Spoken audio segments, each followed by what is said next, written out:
하며 꼬부라져 누구도 펴지 못한 한 여자가 있더라. 예수께서 보시고 불러 이르시되 여자여 네가 이 병에서 놓였다 하시고 안수하시니 여자가 곧 펴고 하나님께 영광을 부르는지라. 아멘.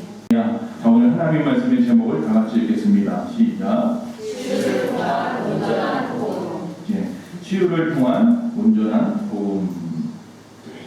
자, 예수님께서는 우리의 구원자 맞으십니까? 아멘. 확신이 없습니까? 예수님께서는 우리의 구원자 맞으십니까? 아멘. 그분은 우리를 사랑하십니까? 아멘. 그분에게 능력이 많으십니까? 아멘. 그분은 우리를 치료할 수 있습니까? 아멘. 할렐루야. 아멘. 이 사실은 분명할까지 잊지 마십시오. 마태복음 4장 23절 다 같이 읽습니다. 시작. 예수께서 온 갈릴리에 두루 다니사 그들의 회당에서 가르치시며 천국 복음을 전파하시며 백성 중에 모든 병과 모든 약한 것을 고치시니. 할렐루야. 예수님의 3대 사역을 이야기합니다. 가르치시는 일과 천국 복음을 전파하시는 일과 또 뭐라고요? 모든 병과 모든 약한 것을 고치시는 사역, 치유하시는 사역입니다. 이 세 가지를 예수님이 이 땅에서 행하신 3대 사역이라고 우리가 말을 합니다. 자, 오늘은 그래서 치유를 통한 온전한 복음이라는 제목으로 말씀을 전하는 것입니다. 첫 번째, 주님의 사역 중에 이 치유의 사역은요, 굉장히 아주 중요한 부분이라는 사실을 우리는 인식해야 될 줄로 믿습니다. 하나님은 고치시는 분입니다. 하나님은 우리를 변화시키시고 회복시키는 분인 줄로 믿습니다.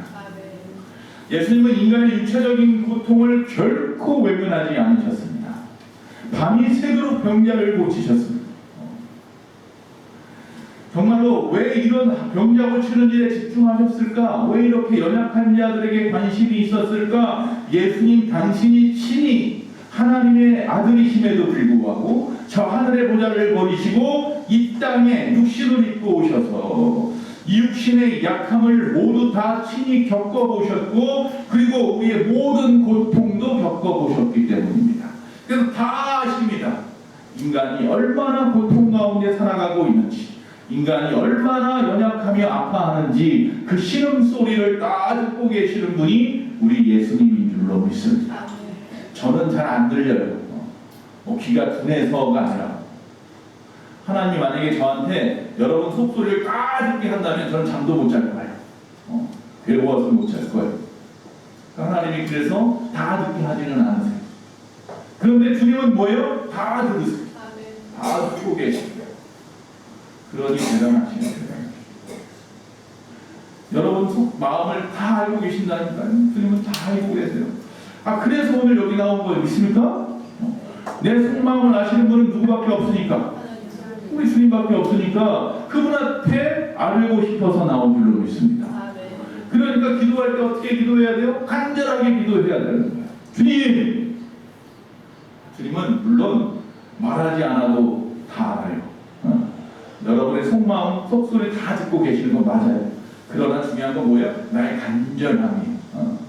나의 간절함이 주님 앞에 닿기를 위해서 우리가 간절하게 주여하고 기도하는 거예요. 어떤 분이 왜 교회에서 주여하고 외쳐 시끄럽게 하나님이 못 들으셔? 아니요. 다 들으셔요. 그러나 나의 간절함이 나를 그렇게 만들어요. 알겠어요?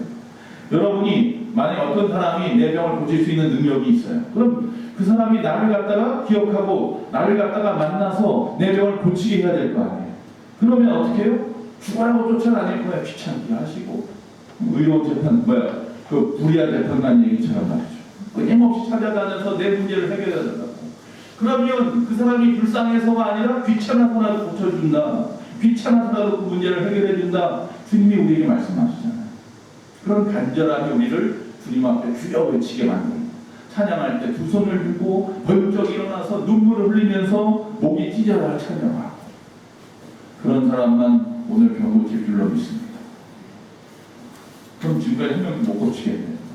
지금부터라도 그렇게 하겠다는 마음이 있는 분들은 고칠 줄로 믿습니다. 네.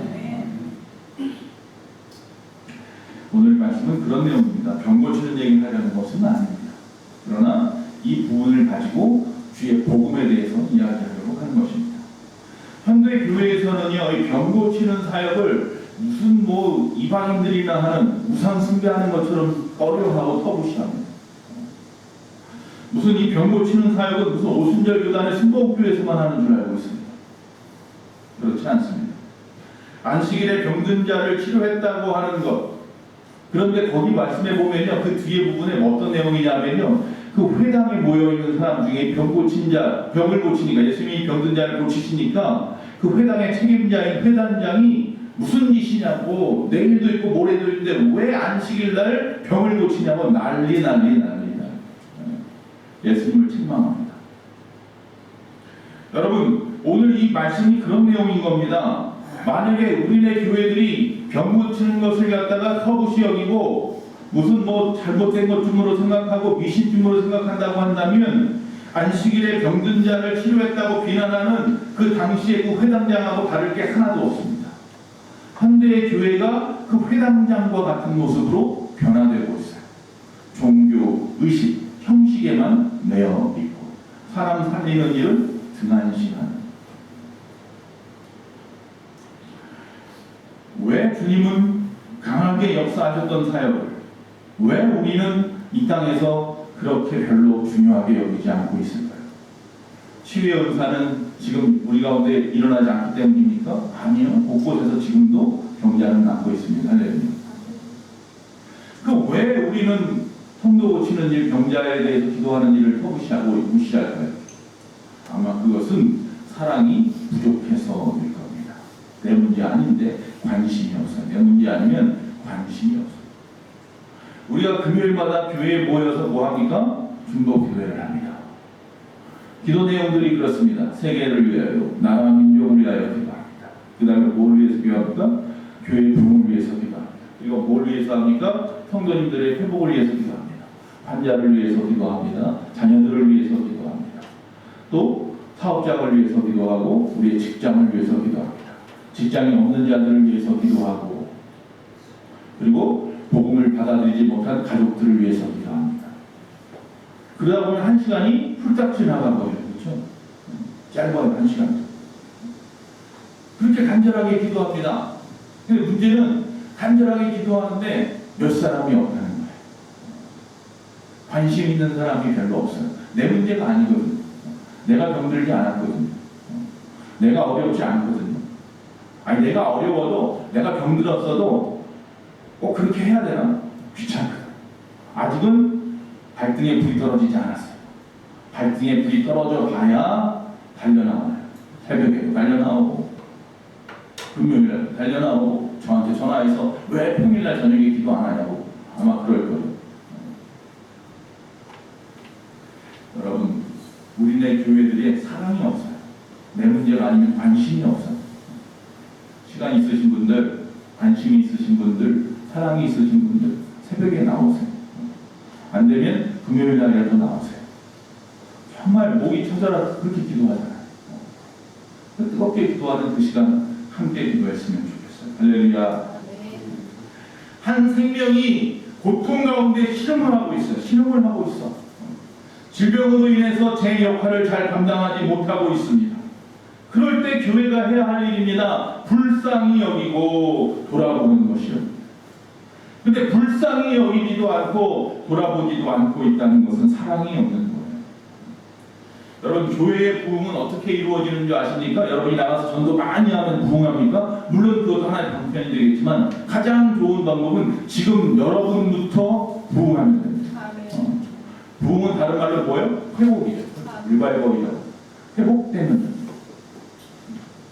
여러분의 지금의 얽매여 있는 문제들로부터 여러분부터 자유함을 얻으면 됩니다. 회복되면 돼요. 그러면 부흥하는 거예요. 교회는 부흥하지 말라고 해도. 1960년대, 70년대, 80년대 우리 교회가 얼마나 부흥했습니까? 교회만 지으면 가득가득 채워졌어요. 그때는 전도할 필요도 없을 정도로. 뭐만 하면 돼? 부흥회만 하면 돼. 교회들마다 부흥회만 하느라고 정신없었어요. 부흥회만 하면 사람들이 모여요. 그리고 뭐가 나타나요? 역사가 일어나요. 병든 자가 고침을 받고 방언하는 자들이 막 여기저기서 나타나요. 그러면 그 교회는 그냥 부흥하는 거예요. 그래서 그 당시에 많은 교회들은 뭐 했다고요? 부흥했다고요. 결국 뭐 하는 부흥이에요? 병자를 고치는 부흥이에요. 뭐 하는 부흥이에요? 여러분 사업 문제, 여러 가지 물질 문제, 여러 가지 문제들 하나님 앞에 다 내려놓고 아뢰는 부흥이에요. 그럼 하나님의 은혜로 회복되는 역사가 일어나면 교회는 저절로 부흥하게 하는 거예요. 그런데 지금은 왜 부흥하지 않습니까? 그렇게 안 하고 저희부터 그렇게 안 하고 회복하는 것에 관심이 없어. 이미 그물 안에 잡혀있는 고기는 신경 안 쓰는 거예요. 교회들이 그래요. 교회 나오는 분들은 잘 나올 테니까 관심이 없어. 그게 아닙니다. 바로 이 점에서 우리 한국교회 예수님의 사역이 멈추고 있는 거예요. 그 사역을 다시 회복하기를 원합니다. 우리 예수만 교회만 봐도 지금 하루들이 몇 분이나 계십니까? 직장의 문제를 가지고 기도하는 분들, 사업의 문제를 가지고 기도하는 분들, 자녀를 위해서 기도하는 분들, 여러분 또 뭐 생업을 뿐만 아니라 여러분 뭐 거주지를 위해서 기도하는 분들, 여기 있는 분들 한 사람 한 사람마다 문제 없는 분이 한 분도 없는데 그 문제를 위해서 저부터 기도하고 여러분 스스로 기도하고 모여서 기도하고 그러면 얼마나 좋겠습니까? 거기에 복음이 일어나는 거예요. 그래서 치유를 통해서 온전한 복음이 이루어진다. 그 말씀을 오늘 전하고 있습니다. 왜 치유입니까? 왜 치유입니까?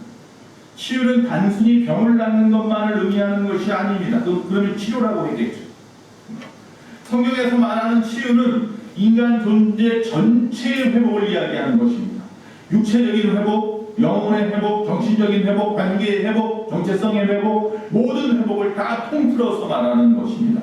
오늘 예수님께서 오늘 말씀을 전하는 이 누가복음 13장은 마지막으로 예수님의 핍박이 극에 달했을 때 더 이상 이제는 어쩔 수 없는 상황, 종교 지도자들이 끊임없이 그냥 예수님을 핍박해서 아주 그냥 조금만 더 건드리면 터질 것 같은 아주 부풀어진 풍선과 같은 그런 상태였단 말이에요. 그때 예수님이 의도적으로 어디를 찾았어요? 병든자가 있는 이 회당을 찾아가는 거예요. 그리고 병자를 고침으로 말미암아서 우리에게 무엇인가 하고 싶었어요. 그래서 그 말씀 뒤에 보면 그러나 그러므로 하면서 천국 하나님의 나라에 대해서 가르쳐요. 누구에 대해서 이야기하고 겨자씨에 대해서 이야기를 해요. 병자 하나 고쳐놓고는 하나님 나라하고 연관을 짓고 있어요. 이 마지막 이 시대의 교회들이 그 역할을 감당하라고 하고 있는 거예요. 치유를 통해서 복음이 이루어지라고 말씀하고 있는 거예요. 여러분 한 사람 한 사람이 치유되면 교회는 복음으로 충만해질 것이고 부흥할 수밖에 없다는 거예요. 그 역사가 우리 교회에서 이제 다시 일어나요. 이 말씀을 제가 준비하면서 막 제가 뜨거워져서 참을 수가 없었어요. 얼마나 하나님 앞에 회개했는지 몰라요. 한 여인을 치유하시는 이 사건, 이것은 단순히 기적의 이야기가 아닙니다. 예수님께서 온전한 복음은 무엇이다, 또 하나님의 나라는 어떤 것이다를 우리에게 가르쳐주고 싶어서 집중적으로 이 핍박이 고조할 때 우리에게 전하고 있는 말씀입니다. 오늘 말씀해 보면요, 두 번째, 얽매인 여인이 고침을 받아요. 자, 본문에서 예수님은 치유를 통한 한 인간의 온전한 회복을 말씀한다고 말씀했는데 몸과 마음과 영 그리고 사회적인 신분을 비롯해서 모든 것이 온전해지는 것을 전인적인 치유라고 말을 하는데 이 여인은 그저 병만 고친 것 같지만 사실은 전인적인 치유를 받았다라는 것이에요. 자, 13장 10절에서 11절 말씀은 이렇게 됩니다. 예수께서 안식일에 한 회당에 가르치신, 회당은 그들 예배하는 자들이 모여있는 곳이죠. 회당에서 가르치실 때에 18년 동안이나 귀신 들려 이를 앓으며 꼬부라져서 조금도 펴지 못한 한 여자가 있었다. 그 회당 안에 한 여인이 있는데 18년 동안 몸이 꼬부러져 있어요. 끙끙끙끙 앓고 있는 거 아파서 힘들어서. 그게 몇 년 됐다고요? 18년 됐다고요. 어디에 있는데? 회당에 있는데. 우리 예수만교회가 몇 년 됐어요? 이제 16년 됐어요. 혹시 16년 됐는데 아직도 끙끙 앓고 있는 분이 여러분 주변에 있는지 한번 훑어보세요. 정말 우리가 한번 몸을 꾸부리고 1시간만 있어 보세요. 1시간 있는 것도 힘든데 18년 동안이나 그러고 있었어요. 이것은 단순한 육체적인 질병이 아니라 분명히 말씀하고 있습니다. 귀신이 들렸다, 귀신에 매여 있었다라고 표현하고 있어요. 즉 이 여인이 이 아픔 가운데 고통하고 있는 이유는 귀신이 그렇게 하고 있는 거라고요. 여러분, 이 말씀에서 우리가 조심해야 되는 부분이 있어요. 모든 병을 다 귀신병이라고 얘기하는 사람이 있어요. 그렇지 않습니다. 절대로 그렇지 않습니다. 귀신에 들려서, 저 사람 귀신에 들려서 그래. 아, 내가 귀신에 들렸나 봐. 귀신에 들리면요, 귀신에 들린 것을 스스로 깨닫지 못합니다. 귀신은 의식하지 못하게 합니다. 그리고 뭐예요? 귀신의 말로 말을 하지 그 사람이 말하지 않습니다. 함부로 아무에게나 귀신 들렸다고 말하지 마십시오. 내가 자각하고 있는 것은 귀신 들린 것이 아닙니다. 하나님 앞에서 자각하지 못하는 병들이 귀신병입니다. 스스로 자각한다는 것은 뭐예요? 고칠 수 있는 여력이 남아있는 거예요. 귀신은 그렇게 우리를 갖다가 이렇게 놔줬다 풀어줬다 그러지 않습니다. 함부로 우리가 귀신병 걸렸다고 말하지 마시고 내가 고칠 수 있다 생각하시고 하나님 앞에 맡기십시오. 정말 귀신병이라 할지라도 하나님 앞에 다 맡기시기 바랍니다. 자, 예수님은 그 여인을 보시고 불쌍히 여기셨다. 그래서 다가가셨다 그랬습니다. 여러분, 교회가 해야 할 일입니다. 불쌍히 여겨야 합니다. 한 심령이 아프다고 신음하고 있는데 모른 척하고 있지 않습니까? 거리를 두고 있지 않습니까? 불쌍히 여기고 뭐하라고요? 다가가라. 한 걸음 더 다가가십시오. 내가 집사님을 위해서, 권사님을 위해서 끊임없이 기도하고 있습니다. 힘내십시오. 주님께서 분명히 고쳐주실 거거든요. 여러분의 문제를 주님께서 분명히 해결해 주실 줄로 믿습니다. 여기서 손을 얹으십니다. 안수하니까 여자가 고쳐서 하나님께 영광을 돌렸다. 12절 13절에 그렇게 말씀하고 있죠. 여기서 중요한 건 뭐냐면요, 예수님의 시선입니다. 즉 다시 말하면 사람들은 그녀가 그저 오랫동안 병들어 힘들어하는 여인쯤으로만 생각하고 있는데 예수님은 그 안에서 하나님의 형상, 그 회복의 가능성 이런 것을 보고 계시는 거예요. 이게 복음이에요. 이게 복음의 시선이라고 하는 거예요. 우리는 육신에 보여지는 현상만을 바라보는데 주님은 그 안에 있는 것들을 바라보세요. 예수 믿는 사람들은 어떤 시선으로 사람들을 바라봐야 하느냐? 그냥 형태적으로 보여지는 것만 보고 믿지 마시고 그 안에 내면을 볼 수 있는 눈이 있어야 돼요. 복음의 시선이 있어야 돼요. 복음으로 받아들이고 복음으로 생각해야 돼요. 우리 교회가 지금 뭐 합니까? 작은 도서관을 열어놓고 1년이 넘도록 시간이 지났습니다. 지금도 끊임없이 여러 가지 프로그램을 하고 있고 많은 분들이 자원봉사하고 있습니다. 또 여러분들이 기도하고 있고 교회에서 헌금하며 또 열심히 도와주려고 노력하고 있습니다. 많은 사람들은 그럽니다. 교회에서 작은 도서관을 하면 에이, 예수 믿게 하려고 하는구나 이렇게 생각합니다. 여러분, 그게 맞는 겁니다. 예수 믿게 하려고 작은 도서관 하는 게 맞는 겁니다. 작은 도서관 했으면 그저 주변 사람들에게 좋은 거 가르치고 좋은 거 보여주고 그 역할만 하면 되면 되지, 작은 도서관에다가 해놓고 뒤에서는 예수 믿게 하려고 하는 꿍꿍이를 가지고 있네? 그게 맞는 겁니다. 여러분, 어떤 아이가 열심히 공부를 합니다. 나 나중에 잘 되어서 칭찬받아야지, 나 잘 되어서 우리 가족을 갖다가 어떻게 해야지, 뭐 이런 마음을 가지고 공부할 수도 있겠지만 그 마음의 중심에 뭐가 있어야 돼요? 하나님의 영광을 위해서가 돼야 됩니다. 나를 통해서 하나님의 복음이 드러났으면 좋겠다. 야, 예수 믿는 사람이 열심히 기도하면서 열심히 했더니 잘 되었구나. 그게 복음의 시선입니다. 여러분이 무엇을 먹든지 마시든지 입든지 자든지 눕든지 무엇을 행하든지 그 모든 것은 어떤 시선으로? 복음의 시선으로. 내가 누구를 만나든지 그 사람을 향하여 어떤 일을 행하든지 어떤 시선으로? 복음의 시선으로. 그렇게 살아야 합니다. 그게 먼저 믿은 우리가 해야 할 일입니다. 그걸 뭐 천하다고 생각할 것도 없고 나쁘다고 생각할 이유가 전혀 없습니다. 맞는 겁니다. 세상은 어떻게 판단할지 모르지만 우리가 분명히 알아야 할 것은 우리는 복음의 시선으로 주변을 돌아보아야 한다라는 사실입니다. 자, 이제 온전한 하나님의 백성의 일원이 되어서 다시 회복되어지는 것, 그것을 꿈꾸면서 그분을 위해서 기도하고 그 일들을 위해서 기도하는 것이죠. 그게 전인적인 회복입니다. 병만 고쳐서는 그렇게 안 됩니다. 오늘 교회가 해야 할 사명이 바로 이것입니다. 한쪽으로만 치우치지 말고 전체를 갖다가 통솔해야 됩니다. 육신의 질병은 전문적인 의사에게만 맡기고 또 사회적인 어떤 그런 문제들, 활동의 문제들 이런 것들은 전 사회에다 맡기고 정치 문제니까 정치하는 사람한테 맡기고 경제 문제니까 경제하는 사람에 맡기고 교회는 그냥 영적인 것만 아니라는 겁니다. 교회가 영적인 것도 육적인 것도 사회적인 것도 다 품어야 됩니다. 그리고 기도해야 됩니다. 하나님은 우리에게 그런 권한과 능력을 주셨습니다. 주님이 우리에게 친히 오늘 이 사건을 통해서 말씀하고 있는 겁니다. 병자는 그저 병만 고치는 것이 아니야. 그 안에 있는 귀신도 쫓아내고 그의 잃어버렸던 모든 자격, 지위, 신분을 다 회복시켜주는 것. 여기까지가 전적인 치유라고 말씀하고 있는 겁니다. 자, 오늘 말씀에서 충돌했다고 그랬습니다. 회당장하고 예수님이 충돌했습니다. 회당 안에서. 자, 오늘 말씀에서 병든 자를 하필이면 일부러 의도적으로 어느 날 안식일날 그렇쳤어요. 안식일날. 자, 14절에 보니까 일할 날이 엿새나 있으니 그동안에 와서 고침을 받을 것이요 안식일은 하지 말 것이니라. 회당장이 스탑 하는 거 스탑. 오늘은 예배하는 날이야. 예배만 해야지. 왜 병자를 고치고 난리야. 내일 해도 되잖아. 왜 굳이 오늘 고치려고 해요.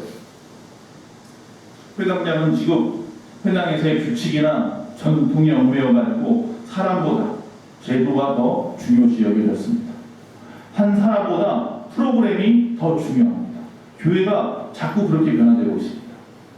교회가 정말 귀하게 여겨야 하는 것은 사람 살리는 일인데 예배가 성공하는 것, 잘 드려지는 것, 어떤 프로그램이 잘 진행되는 것, 그 일을 위해서 어떤 사람이 소외돼도 상관없고 어떤 사람이 그 일을 상처를 입어도 상관없고 교회는 하고자 하는 그 일을 다 10분 발휘해서 성공적으로 이루어내는 것. 그럴 것 같으면 세상하고 뭐가 다릅니까? 그냥 세상 단체나 하죠.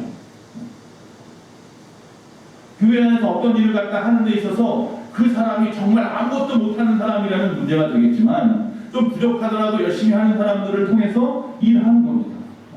그러다가 더 잘하는 사람이 있으면 물론 그 사람이 그 일을 해야겠지만 그렇지 않다면 지금 그 사람을 통해서 또 일하는 겁니다.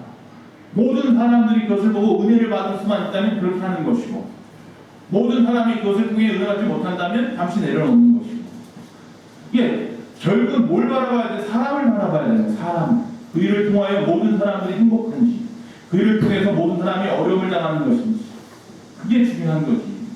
또 그 한 사람도 바라봐야 됩니다. 그 일을 통해서 그 사람이 소망을 얻을 것인지 그 일을 통해서 그 사람이 짐이 될 것인지 그것도 바라보고 일을 해야지. 자, 15절 16절에 이렇게 말씀합니다. 외식하는 자들아 너희가 안식일에도 소나 나귀를 외양간에서 풀어 물을 먹이지 않느냐. 이 아브라함의 딸을 안식일에 풀어주는 것이 옳지 않느냐. 안식일날도 먹고 물도 마시면서 안식일날 병자를 고쳐준다는데 왜 난리냐. 근데 예수님은 이 여인을 뭐라고 말했어요? 아브라함의 딸이거든요. 하나님의 자녀라고. 다시 말해서 이 여인은 하나님의 약속된 백성이에요. 즉 단순한 병자가 아니라 하나님의 언약 안에 있는 존재. 우리 앞에 축복의 통로라는 찬양을 그래서 불렀죠. 당신은 하나님의 언약 안에 있는 축복의 통로입니다. 바로 이 여인도 역시 나와 똑같은 하나님의 자녀, 하나님의 약속 안에 있는 백성. 나처럼 건강해야 할 이유와 권리가 있는 날, 나처럼 행복할 수 있는 이유와 권리가 있는 날. 그런데 나만 행복하면 돼. 저 사람이야 저 사람 나름대로 알아서 할 일이지가 아니라는 거예요. 내 문제처럼 그를 갖다가 품어야 된다는 거예요. 바울이 항상 하는 거예요. 나는 빚진 자다. 하나님으로부터 빚진 자다. 나 같은 죄인이 구원받아 하나님의 백성 되고 주의 일을 감당할 수 있게 된 하나님 앞에 빚진 자인데 내가 나가서 복음을 전하지 않는다는 것은 배은 망덕한 일이 아니겠나. 할렐루야. 여기서 예수님은 한 가지 핵심을 우리에게 가르쳐주고 있습니다. 바로 진정한 안식일은 무엇이냐면 규칙을 지키는 날이 아니에요. 행사를 하는 날이 아니에요. 진정한 안식일은 얽매인 자를 자유케 하는 거예요. 잃어버린 소망을 되찾는 날이에요. 할렐루야. 그럼 여기 있는 여러분들마다 한 주간 세상에 얽매였던 것을 다 내려놓고 오늘 이 예배 가운데 주님을 만나고 자유함을 얻는 날이 되시기 바랍니다. 세상에서 힘든 일들 많았죠. 일주일 동안 살아간 날들 한번 돌아보세요.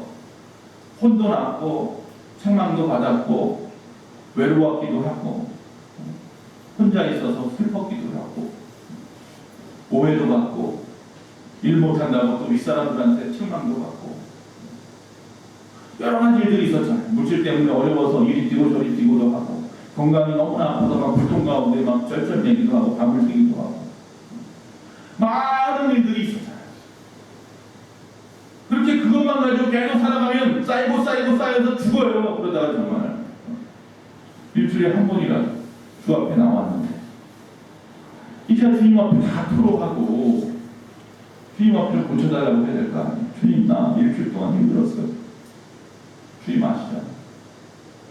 이제 나한테 도와주세요. 또 새로운 한 주간이 하는 것이 너무나 무섭고 두려워요.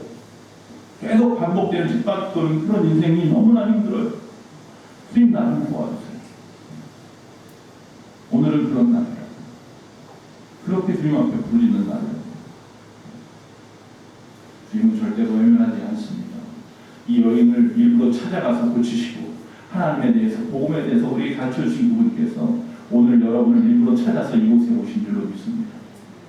2000년 전 그 회당장에 나타났던 예수님, 2000년 후 바로 우리 예수만교회도 나타나셔서 오늘 여기 18년 동안 허리가 굽어서 너무나 아파서 힘들어했던 이 여인처럼 수많은 세월 동안에 남들에게 말하지 못하고 고통 가운데 있었던 여러분의 문제들을 끌어안으시고 고쳐주실 줄로 믿습니다. 왜? 아브라함의 딸이거든. 하나님의 자녀입니다. 여기서 말씀하는 진정한 안식일은 그래서 규칙을 지키는 날이 아니라 뭐라고요? 얽매인 자를 자유케 하는 날이라고. 진정한 복음은 내세 나중에 구원받는 것만이 아니라 현세에 지금 우리가 이 땅에 살아가는 동안 사람을 살리는 복음이고 이 땅에서 자유함을 주는 복음이 되어야 된다라는 거예요. 천국만 가는 것이 복음이 아니란 말이에요. 그럴 것 같으면 다 빨리 죽어서 천국 가시지 왜 저기 살아있습니까? 우리에게 뭐가 있다? 사명이 있어서 살려주시는 거란 말이에요. 뭐하라고? 이 땅에서 그 일을 이루라고. 복음의 일을 이루라고. 죽어가는 자를 살리는 일을 하라고. 할렐루야. 두 번째, 예수님은 이 치유의 사건을 통해서 하나님의 나라, 하나님의 통치가 이 땅에 이미 임했음을 우리에게 말씀하고 싶은 거예요. 자, 18년 동안이나 이 귀신 영향 안에서 고통받고 있었던 이 여인, 그러나 주님의 능력이 임하자 사탄의 맹인에서 노임을 받았습니다. 할렐루야. 여러분의 문제들 오늘 주님 앞에 가지고 나왔는데 주님이 이곳에 오셔서 여러분을 발견하시고 18년 된 그 여인처럼 만나시고 그 문제에서 나를 풀어주셨습니다. 할렐루야. 그렇게 되었죠. 그 소망 가지고 여기 나오셨어요. 예수님의 치유의 사건은 뭐라고요? 육신의 치유의 사건이 아닌 더 나아가서 하나님의 통치, 나라가 이 땅에 임했음을 우리에게 가르쳐주는 사건이에요. 우리가 1 더하기 1은 2라고 하는 세상적인 과학적인 어쩌면 세상의 수학적인 우리의 경험이나 이성을 가지고 세상을 판단하는데 그 안에서 우리가 상상할 수 없는 일들이 일어나잖아요. 못 고칠 것 같은 질병이 고침을 받고 할렐루야. 안 될 것 같은 문제가 해결이 되고 할렐루야. 그걸 뭐라고 말해요? 우리는 기적이라고 말하지만 하나님은 당연한 거예요. 하나님 못하는 일이 없기 때문에 하나님 편에서는 당연한 일을 하시는 거예요. 근데 중요한 건 뭐냐면 그 기적을 보고 우리는 야 기적이 일어났구나 라고 생각하는 것에 멈추지 말고 야 하나님이 이곳에 계시구나. 할렐루야. 하나님이 지금 살아 계시구나.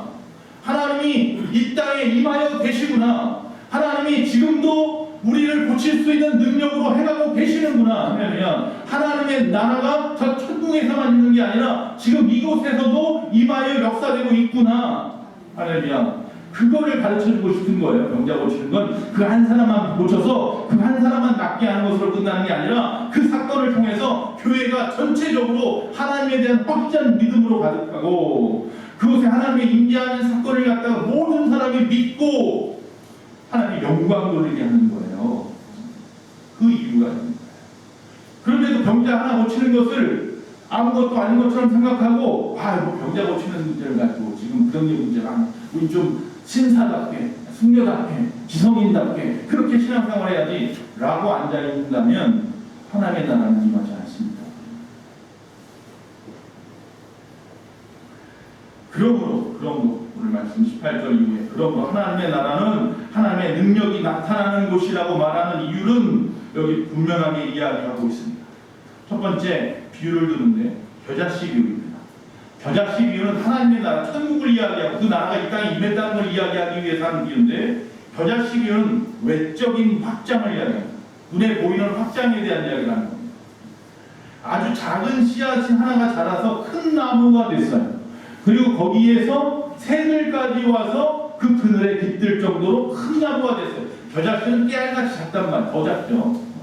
그거 하나 심었더니 2m, 3m가 되는 큰 나무가 되어서 거기에 많은 새들이 와서 그늘 안에서 깃들여 지내는 거예요. 천국은 그런 곳이에요. 천국은 그런 곳이에요. 지금 당장 겉으로 보기에는 보잘것없고 작아 보이지만 그 시작은 말이에요. 그러나 점점 그 영향력이 커져서 한 사람을 통해서 한 백성이, 한 사회가, 한 나라가 변화되는 역사가 일어나는 거예요. 그것이 바로 하나님의 나라의 확장성이에요. 오늘 여기서 병자가 고침을 받는다면 할렐루야, 그 병자가 고침받는 것이 여기 있는 모든 사람에게 뭐가 되는 거예요? 복음이 되는 거예요. 그러니까 결국 그 하나의 씨앗이 모든 사람에게 그늘이 되어주는 거예요. 천국은 그렇게 확장되어지는 거예요. 그런데 그 치유의 사건을 우리가 함부로 생각해서야 되겠느냐는 거예요.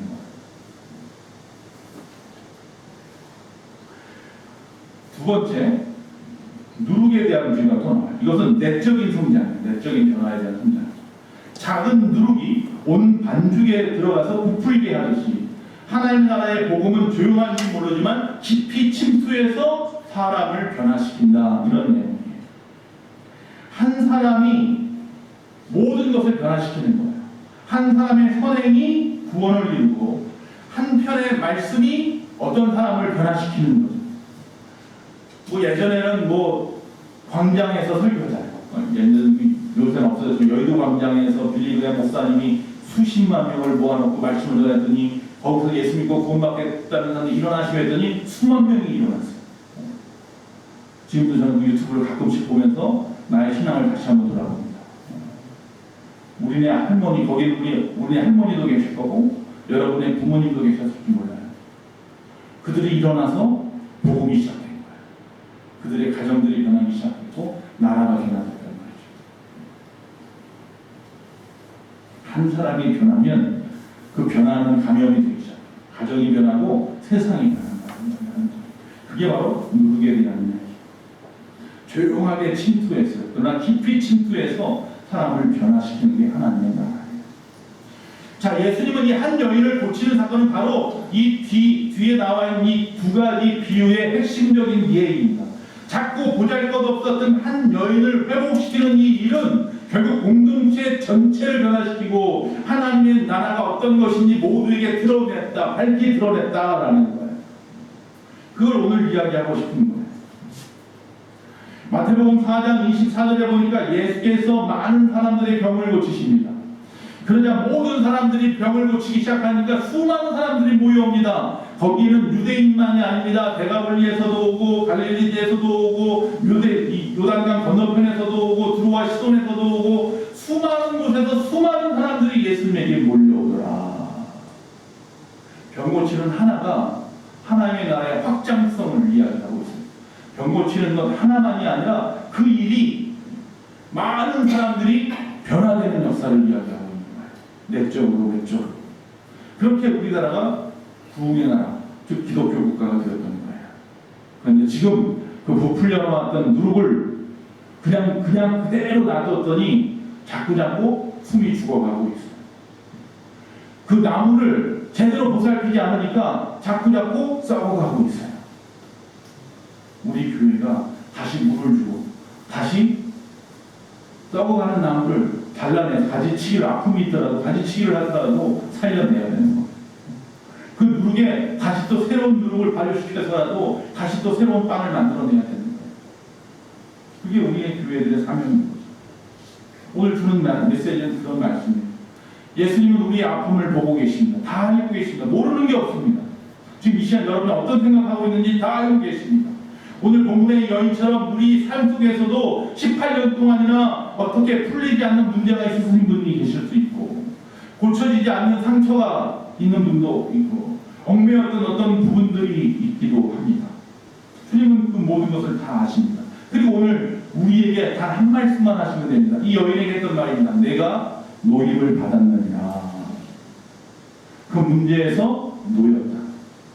사탄에게서 놓였다. 그래서 뭐 했다? 해방을 얻었고 자유함을 얻었고 치유함을 얻었다. 이 말 한마디만 들으려고 여기. 그 말 한마디만 들으면 됩니다. 그 말 한마디. 들을 귀가 있어서. 이처럼 복음은 치유와 회복을 넘어서 정체성의 회복입니다. 정체성의 회복이라는 것은 병 나은 것 그 이상의 아브라함의 딸이라고 하는 하나님의 자녀로서의 신분을 회복하는 것을 말합니다. 그리고 더 나아가서 그로 인하여 하나님의 나라가 확장되어져 가는 것을 말하는 겁니다. 여러분이 그 주인공이 되십시오. 할렐루야. 우리 예수님의 모든 신령들이 겨자씨가 되시길 바라고 그 누룩이 되어 주십시오. 이 여인과 같은 역사가 여러분 가운데 일어나서 하나님이 이곳에 임하심을 만방에 드러내는 저와 여러분 되시길 간절히 바랍니다. 말씀을 마치면서 오늘 저와 여러분 거룩한 주일날 주님 앞에 찾아 나오셨습니다. 28년 된 여인처럼. 그리고 이제 주님도 이곳에 임한 줄로 믿습니다. 할렐루야. 주의 임재 가운데 계신 줄로 믿습니다. 이제 주님이 여러분에게 한 말씀만 하면 됩니다. 내가 풀렸다. 너는 아브라함의 딸, 하나님의 아들이니라. 그 말 한마디만 드시면 됩니다. 그리고 우리를 온전한 복음으로 부르신 그 뜻대로 나아가 복음을 전하면 됩니다. 마치 소경 바디메오가 나음을 입고 세상으로 도망가지 않고 어디로 들어갔다고요? 성전으로 뛰어들어가서 자기가 눈을 뜨는 것을 보고 하나님 기뻐 찬송하고 사람들 앞에 전하였더라. 그거예요. 그 생각까지 하신다면 여러분의 문제는 쉽게 해결될 수 있는데 당장 낫는 것에만 집중하니 쉽지 않은 것일 수 있어요. 혹시 사단에게 매여서인지 주님이 이 중풍병자 4명의 친구들이 업고 와서 선정을 듣고 내려보내서 그 사람을 고쳤을 때에 주님이 그 사람에게 뭐라고 말씀해요? 내 죄를 사하였느니라. 그 죄의 문제를 주님으로부터 사함받기만 하면 되는데 그거 모르고 해결의 방법이 잘못된 것을 찾고 있지는 않은 것입니다. 어떤 이유인지 잘 모르지만 우리는 이 문제를 해결합니다. 더 이상 우리 교회가 편협한 교회가 되지 않기를 바랍니다. 주의 종이 편협한 종이 되지 않기를 바랍니다. 이 회당장과 같이 편협한 사람들이 이곳에 없기를 바랍니다. 어떤 사람이 낚시를 하는데 전에 말씀을 드렸네요. 낚시를 하는데 25cm가 넘으면 좀 버려버려요. 다시 큰 거 잡으면 다 버리고 25cm보다 작은 것만 자꾸 잡아놓는 거예요. 옆에 사람은 이상하게 생각해서 왜 반대로 하십니까? 우리 집 프라이팬이 25cm밖에 안 돼요. 그 편협한 사람. 프라이팬만 바꾸면 더 큰 걸 잡을 수도 있는데 거기에 갇혀가지고 다른 걸 생각할 수 없어요.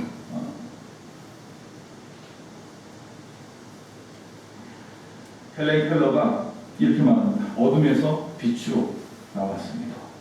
그러나 우리는 압니다. 그가 눈을 뜬 적이 없습니다. 죽을 때까지 앞을 보지 못한다면 고침받았다고요? 아니, 못 고쳤어요. 그런데도 그는 고백합니다. 어둠에서 빛으로 나왔습니다.